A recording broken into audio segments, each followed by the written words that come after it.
I got my period when I was in primary school. I was really young. I was about 8 or 9 years old. Yes, it was the most excruciating pain of my life. I remember my doctor telling me that if the thing leaks out, would have to take out the baby.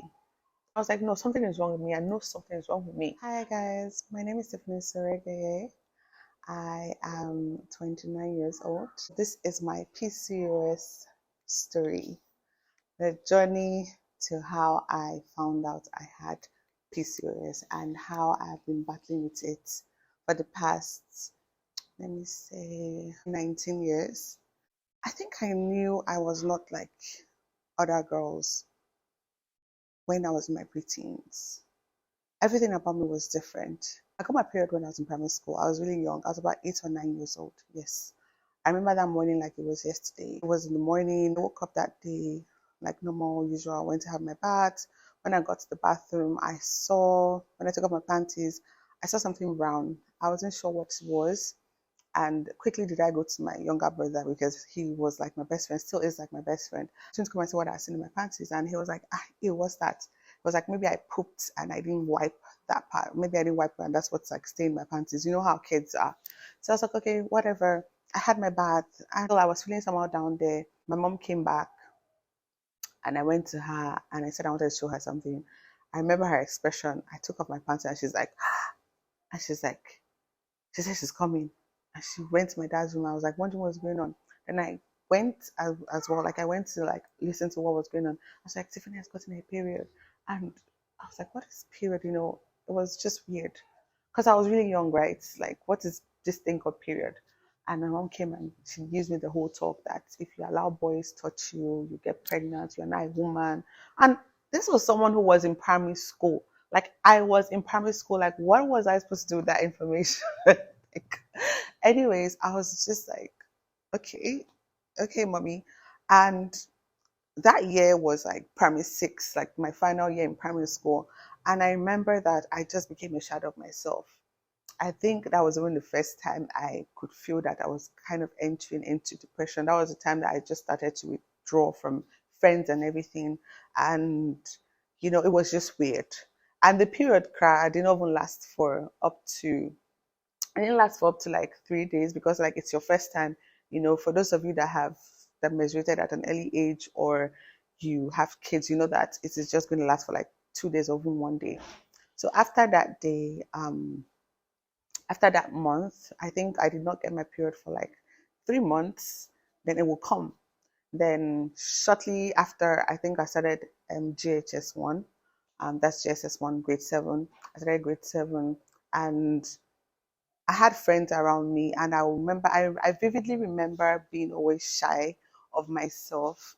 I would always be so careful, you know. I never wanted anyone to know I had my period. Like, I never, ever, ever wanted a single soul to know that I was like this was a phase in my life. In fact, because of how I feel like, and this is not offense to my mom because I love my mom so much, but I feel like the way she told me about it, it seemed like a bad thing. Like it seemed like being this young, like bringing blood out of there meant that like something like you're not pure or like if a guy touches you, you get pregnant. That whole kind of vibe. So that's how I felt as a person, like growing up and being in junior high school. So fast forward, like I said, I would not get my period like regularly because later on when I came out of my shell of like, okay, I'm now seeing my message to some of my friends that had started later, they would have their cycles like every other month they'll get their period. Like, oh, some will say, oh, for 4 days, 5 days, I see my period every month. But me, it was not just every other month. It was like every 3 months, sometimes 4 months. And my mom would say something like, oh, as for Tiffany, her period is just like, she sees her period today, this month, it will not come to like 3 months. No, it was like a normal thing. Like that was just like the whole perception about it. And I don't even blame my parents or anybody because it was life at that time. Technology now is just everywhere. And I thank God for social media. I thank God for, in fact, phones, the internet, Google. I thank God that if you don't understand something, you can always go on the internet and Google and you'll find your answer, whatever. So it was a normal thing to me that, oh, my period would take a while before it would come. But then other girls would say their periods every other month. But I'm like, okay, whatever. Another thing that started in me that made me realize that I was just not like every other girl my age was the fact that I started having facial hair. I started having beards. And in Nigeria or Africa, we have this thing that we say people that grow beards, I mean, women that grow beards are wicked, so strands to come out. And I remember one of my friends telling me, I think one time we were in assembly and she saw it and she's like, oh, that's this thing. I do have beards that maybe you should check it out. I became so conscious of myself at a very young age. I remember taking shaving sticks just to shave like down my beard because I was embarrassed. So I used to be so hairy. I remember one day I picked my daddy's shaving stick and I tried to shave my legs and I peeled, like I literally ripped my skin off because like I said, I was very cautious at an early age, like being 9, having my period, having like so much hair on my leg. I did not understand why some people my age had like no hair on their legs, but mine was like a lot. I was becoming so insecure. I later on switched to tweezers. I would tweeze it out. I had like a lot of like dark patches here. Now I do laser, by the way, but as at then, this is what I was doing. Then getting older, my period, like I said, would always take a while. I was just that girl that my friends always knew me as that girl that my period would take months to come, and it was normal. When I was 17, right, this issue of having delayed periods became sort of an issue to my parents. So my mom wanted to like find out like why does your period always delay? So she took me to my first gynae. I was 17 when she took me to my first gynae. And I remember getting there that day, and the woman was talking to my mom and everything, asking me questions and blah blah blah. Then she said that she wanted to take a scan of my ovaries, and that was one of the ways to actually tell if a person had PCOS. Now, this was the first time I was hearing the word PCOS. PCOS means polycystic ovarian syndrome, right? PCOS in a layman's term, it just means that I have male hormones in my body. So when she did that scan and everything, she was like, your ovaries are scattered, and this is one of the signs of having PCOS, but we're going to do some tests on you, run some labs, and just to find out if you actually don't have PCOS.